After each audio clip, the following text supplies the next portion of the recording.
সূর্যদেব মূলত সরকারি চাকরির সঙ্গে জড়িত, আপনার জীবনের মান সম্মান খ্যাতির সঙ্গে জড়িত, যশের সঙ্গে জড়িত।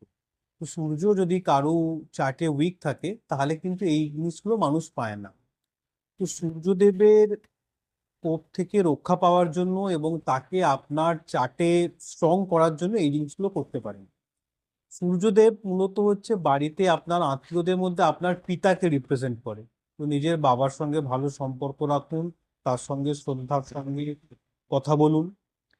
গরুকে গুড় খাওয়ান, পারলে প্রত্যহ বা অন্তত রবিবার দিন।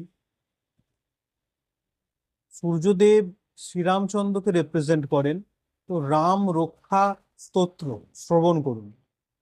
আর যদি সূর্যোদয়ের সময় বা তার আগে ওঠার অভ্যাস থাকে তাহলে সূর্যদেবকে জল অর্পণ করুন। কিন্তু যদি দেরিতে ওঠার অভ্যেস থাকে তাহলে কিন্তু সূর্যদেবকে জল অর্পণ করবেন না। একমাত্র সূর্যোদয়ের সময় বা সূর্যোদয়ের আগে যদি ওঠার অভ্যেস থাকে তাহলেই সূর্যদেবকে জল অর্পণ করুন। না হলে বাকি যে রেমেডিগুলো বললাম সেগুলো করতে পারেন।